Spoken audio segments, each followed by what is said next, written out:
नमस्कार. 8:30च्या बातमीपत्रात मी शिबानी जोशी आपलं स्वागत करते. सुरुवातीला एक नजर ठळक बातम्यांवर. हार्ट ऑफ एशिया परिषदेला आजपासून अमृतसरमध्ये सुरुवात. पंतप्रधान नरेंद्र मोदी आणि अफगाणिस्तानचे राष्ट्रपती अशरफ घनी उद्या होणार सहभागी. देशभरातल्या राष्ट्रीय महामार्गावरील टोल वसुली मध्यरात्रीपासून पुन्हा सुरू. पेट्रोल पंपावर जुन्या नोटा स्वीकारण्याची मुदतही संपली. वस्तू आणि सेवा कर परिषदेची बैठक सुरूच. आज विमुद्रीकरणावर होणार चर्चा. दीक्षाभूमी पाठोपाठ दादर इथल्या चैत्यभूमीला अवर्ग तीर्थक्षेत्र आणि पर्यटन स्थळाचा दर्जा देण्याचा राज्य सरकारचा निर्णय.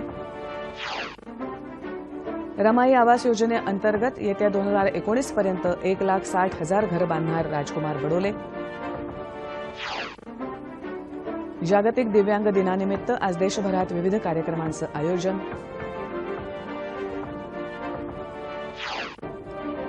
आणि मकाऊ ओपन ग्रांड प्री स्पर्धेतून सायना नेहवाल आणि साई प्रणीत यांचं आव्हान संपुष्टात. नमस्कार. आणि आता सविस्तर वृत्त. पंजाबच्या अमृतसरमध्ये आजपासून 2 दिवसीय हार्ट ऑफ एशिया संमेलन सुरू होतंय. अफगाणिस्तानातील शांती प्रक्रिया, विकासाचे प्रयत्न, आर्थिक प्रगती या मुद्द्यांवर संमेलनात भर देण्यात येणार आहे. पंतप्रधान नरेंद्र मोदी आणि अफगाणिस्तानचे राष्ट्रपती अशरफ घनी उद्या संमेलनाच्या उद्घाटन सत्रात सहभागी होणार आहेत. दक्षिण आशियातील दहशतवाद, विकास प्रक्रिया, परस्पर सहकार्य यावरही चर्चा होणार आहे. अफगाणिस्तानच्या मजबूतीकरणासाठी 40 देशांची बैठकही बोलावण्यात आली आहे. दहशतवादाच्या मुद्द्यावरून भारत आणि अफगाणिस्तान पाकिस्तानला घेरण्याच्या तयारीत आहेत.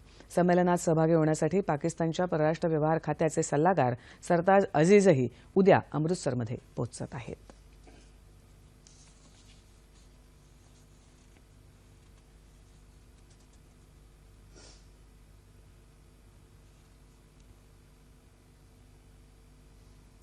मोठ्या प्रमाणावर बाळगलेली रोकड भ्रष्टाचार आणि काळा पैशाला खतपाणी घालते असं मत पंतप्रधान नरेंद्र मोदी यांनी व्यक्त केलं आहे. या समस्यांचा शेवट करण्यासाठी जनतेनं अनुकूलता दर्शवली असून त्यांच्याकडून मोठं पाठबळ मिळालं असल्याचं पंतप्रधानांनी म्हटलं आहे. लिंक्डइनवर पंतप्रधानांनी विमुद्रीकरण आणि त्याबाबत जनतेमध्ये असलेलं वातावरण याची माहिती पोस्ट केली आहे.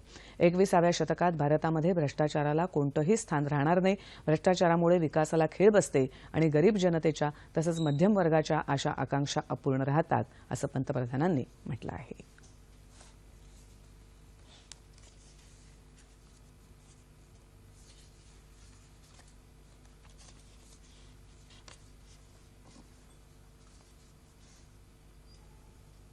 वस्तू आणि सेवा कर परिषदेची नवी दिल्लीत बैठक सुरू आहे. काल झालेल्या बैठकीत काहीही निर्णय होऊ शकला नाही. नवीन अप्रत्यक्ष कर प्रणाली अंतर्गत दुहेरी नियंत्रण ठेवण्याच्या मुद्द्यावर अद्याप सर्वसहमती होऊ शकलेली नाही.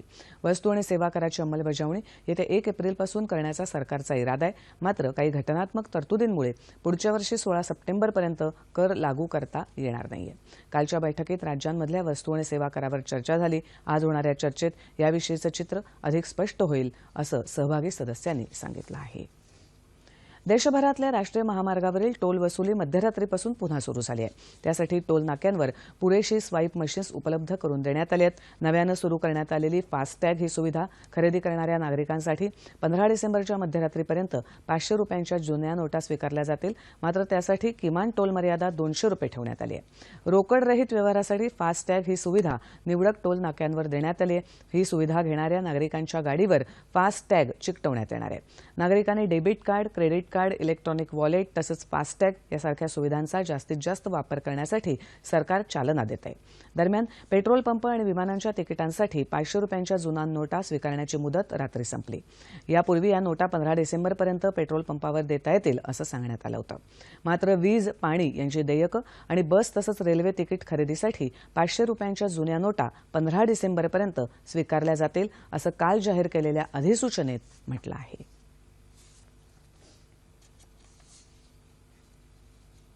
विमुद्रीकरणाच्या मुद्द्यावरून कालही संसदेच्या दोन्ही सभागृहांमध्ये गदारोळ झाला.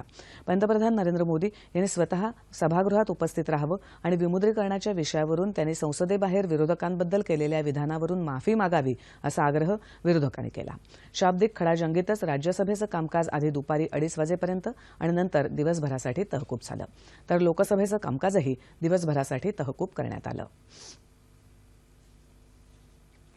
दरम्यान पश्चिम बंगालमधल्या 19 टोल नाक्यांवर लष्कराचे जवान तैनात केल्याचा मुद्दा दोन्ही सभागृहात काल गाजला।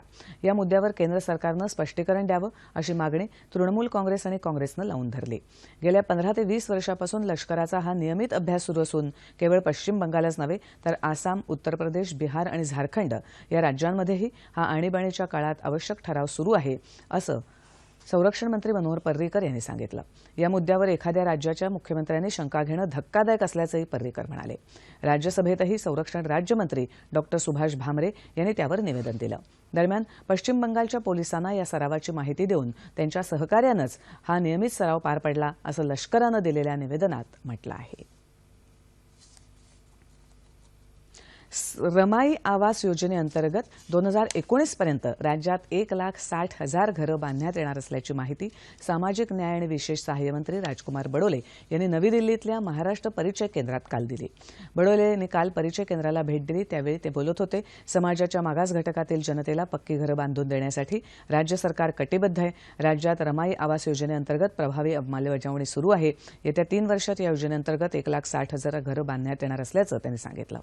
पंतप्रधान आवास योजनेअंतर्गत रमाई आवास योजना आणि शबरी योजना या राज्य सरकारच्या योजना एकत्रित करून 2022 पर्यंत सर्वांना पक्की घरं बांधून देण्यात येणार असल्याचे ते म्हणाले। जात पडताळणीचा विषय महत्त्वाचा असून या संदर्भात अधिक पारदर्शकता आणण्यासाठी ऑनलाईन जात पडताळणी कार्यक्रम हाती घेण्यात आला आहे। राज्यात जात पडताळणी संदर्भात कायदा आणण्यात आला असून त्यात महत्त्वपूर्ण तरतुदींची गरज असून या संदर्भातही काम सुरू आहे असं ते म्हणाले। बडोले यांनी यावेळी सामाजिक न्याय मंत्रालयाच्या वतीनं राबवण्यात येत असलेल्या विविध योजना आणि कार्यक्रमांविषयी माहिती दिली।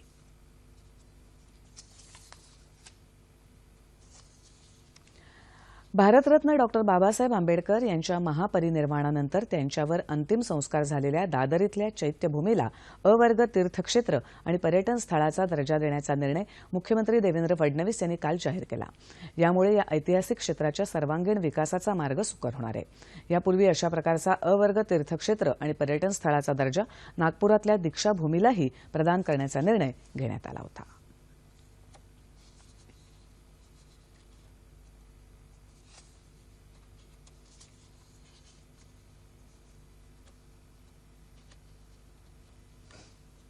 भारतरत्न डॉक्टर बाबासाहेब आंबेडकर यांच्या महापरिनिर्वाण दिनानिमित्तानं चैत्यभूमीवर येणाऱ्या अनुयायांना उत्तम सुविधा देण्यासाठी सर्व संबंधित यंत्रणांनी परस्पर समन्वयातून चांगलं काम करावं अशी सूचना काल वित्त राज्यमंत्री दीपक केसरकर यांनी चैत्यभूमी इथे पाहणी दरम्यान दिल्या। इथली सुरक्षा, स्वच्छता, पिण्याच्या पाण्याची व्यवस्था यासोबत आपत्कालीन कक्षाची स्थापना आणि आरोग्यविषयक सुविधाही उपलब्ध करून देण्यात याव्यात असंही त्यांनी यावेळी सांगितलं। अनुयायांनी दरवर्षी स्वयंशिस्तीचं एक सुंदर उदाहरण घालून दिलं असा विश्वास त्यांनी यावेळी व्यक्त केला। या महापरिनिर्वाण दिन समन्वय समितीचे सरचिटणीस नागसेन कांबळे यांच्यासह मुंबई पालिकेचे आणि इतर सरकारी अधिकारी यावेळी उपस्थित होते। आज जागतिक दिव्यांग दिन आहे। संयुक्त राष्ट्रांनी 1952 पासून जागतिक स्तरावर 3 डिसेंबर हा दिव्यांग दिवस साजरा करायला सुरुवात केली। शारीरिक व्यंग असणाऱ्यांना समाजाच्या मुख्य प्रवाहात आणण्याच्या हेतूनं हा दिवस साजरा करण्यात येतो। केंद्र सरकारकडून दिव्यांगांना प्रोत्साहन देऊन मुख्य प्रवाहात आणण्यासाठी विविध उपक्रम राबवले जातात। सरकारी योजनांमध्ये आरक्षणासह विविध उपक्रमांमध्ये सहभागासाठी दिव्यांगांना प्रोत्साहन देण्यात येतं। दिव्यांगांच्या प्रश्नांबाबत समाजात जागरूकता निर्माण व्हावी, त्यांना विविध क्षेत्रात संध्या मिळाव्यात, त्यांच्यातल्या सुप्त क्रीडागुणांना तसंच कौशल्यांना वाव मिळावा या हेतूनं दरवर्षी जागतिक दिव्यांग दिन साजरा करण्यात येतो। राज्यात यानिमित्त आज विविध कार्यक्रम आयोजित करण्यात आले आहेत।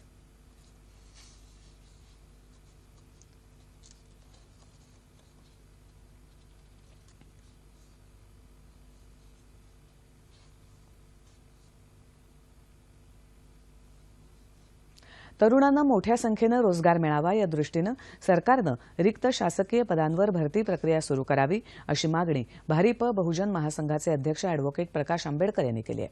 नागपूरमध्ये झालेल्या पत्रकार परिषदेत ते काल बोलत होते। आरक्षणाच्या समर्थनासाठी येत्या 15 डिसेंबरला महासंघातर्फे मोर्चा काढला जाईल अशी माहिती त्यांनी यावेळी दिली। चलन बदली झाल्यावर दहशतवादाला आळा बसेल असं म्हणणं चुकीचं आहे असं मत त्यांनी यावेळी व्यक्त केलं।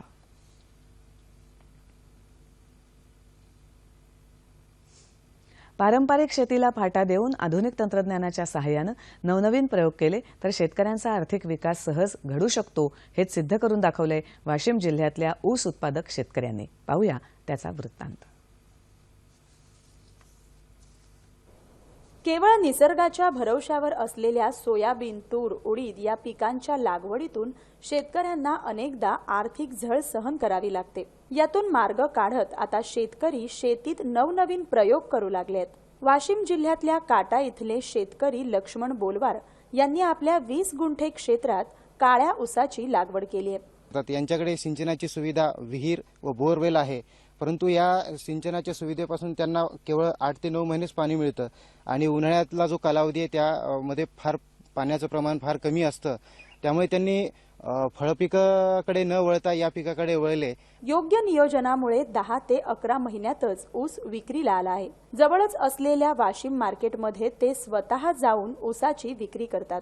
भरपूर साखरेचं प्रमाण आणि अतिशय नरम असलेल्या या ऊसाला प्रचंड मागणी आहे। दसरा दिवाळी या सणाच्या काळात तर या ऊसाला विशेष मागणी असते। तुरीच्या पिकात काही तेवढं उत्पन्न मिळत नव्हतं। काळा ऊस, हळद, अद्रक हे पीक घ्यायला सुरुवात केली तेव्हापासून उत्पन्न चांगलं मिळायला लागलं आणि समाधानही मिळायला लागलं।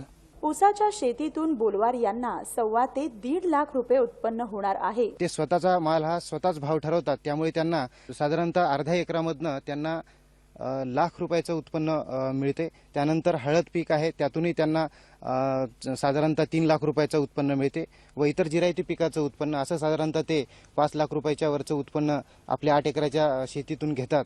शेतकऱ्यांनी पारंपरिक पिकासोबतच मोसमाप्रमाणे मागणी असणाऱ्या पिकांचं उत्पादन घेतलं तर अधिक उत्पन्न मिळून शेतकऱ्यांची आर्थिक भरभराट होऊ शकते, हेच यातून दिसून येते। ज्येष्ठ ग्रामीण साहित्यिक आनंद यादव यांचं नुकतंच निधन झालं। कोल्हापुरात काल त्यांना श्रद्धांजली वाहण्यात आली। आनंद यादव यांनी ग्रामीण साहित्यिक चळवळीची बांधणी आणि मांडणी केली। खेड्यापाड्यातील तरुणांना या चळवळीनं आत्मभान दिलं। त्यांचं हे योगदान नेहमीच स्मरणात राहील अशा शब्दात त्यांना श्रद्धांजली वाहण्यात आली।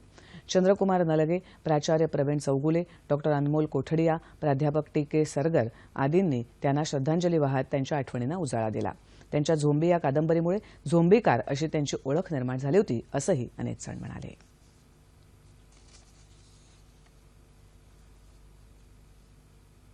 माजी लोकसभा अध्यक्ष आणि राज्याचे माजी मुख्यमंत्री मनोहर जोशी यांच्या 80व्या वाढदिवसानिमित्त काल त्यांच्या आत्मचरित्राचं प्रकाशन झालं।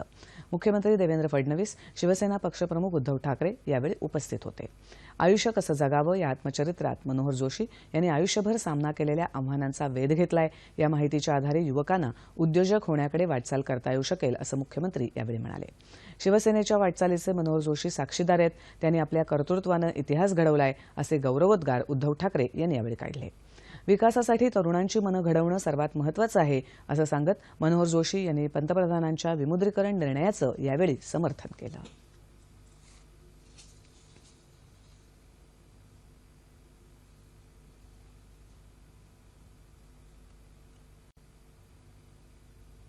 मकाऊ ओपन ग्रां प्री गोल्ड बॅडमिंटन स्पर्धेतून सायना नेहवाल आणि साई प्रणीत बाहेर पडले आहेत।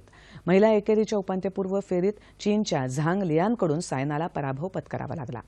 12-21 आणि 17-21 अशा फरकानं सायनाचा पराभव झाला, तर पुरुष एकेरीत उपांत्यपूर्व फेरीत साई प्रणीतचा चीनच्या झाओ झुंग पेईंगनं 19-21 आणि 9-21 असा पराभव केला। या पराजयामुळे त्यांचं स्पर्धेतलं आव्हान आता संपुष्टात आलं आहे। बीसीसीआयनं लोढा समितीच्या अहवालाबाबत आपली भूमिका कायम ठेवली आहे। भारतीय क्रिकेट बोर्डाचा लोढा समितीच्या अहवालातील शिफारशींना विरोध आहे। या प्रकरणी सर्वोच्च न्यायालयाकडून 5 डिसेंबरला सुनावणी होणार आहे, त्याची बीसीसीआयला प्रतीक्षा आहे। बीसीसीआयच्या विशेष बैठकीत शिफारशीबाबत कोणताही निर्णय काल घेण्यात आला नाही। मात्र सर्वोच्च न्यायालयाकडून अनुकूल निर्णय झाला नाही तर पुढच्या रणनीतीबाबत चर्चा झाल्याची माहिती सूत्रांनी दिली। हवामान, येत्या 24 तासात संपूर्ण राज्यात हवामान कोरडं राहील अशी शक्यता हवामान विभागानं वर्तवली आहे। ठळक बातम्या पुन्हा एकदा। हार्ट ऑफ एशिया परिषदेला आजपासून अमृतसरमध्ये सुरुवात। पंतप्रधान नरेंद्र मोदी आणि अफगाणिस्तानचे राष्ट्रपती अशरफ गनी उद्या होणार सहभागी। देशभरातल्या राष्ट्रीय महामार्गावरील टोल वसुली मध्यरात्रीपासून पुन्हा सुरू। पेट्रोल पंपांवर जुन्या नोटा स्वीकारण्याची मुदत संपली। वस्तू आणि सेवा कर परिषदेची बैठक सुरूच, आज विमुद्रीकरणावर होणार चर्चा।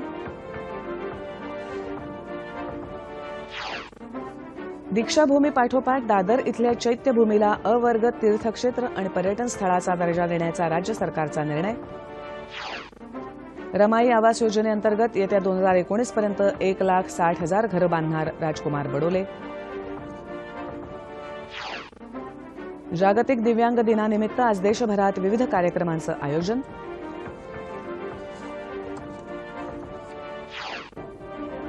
आणि मकाऊ ओपन ग्राम प्री स्पर्धेतून सायना नेहवाल आणि साई प्रणीत यांचं आव्हान संपुष्टात. याबरोबरच हे बातमीपत्र संपलं. पुन्हा भेटूया सकाळी 11:30 वाजता सह्याद्री वाहिनीवर. नमस्कार.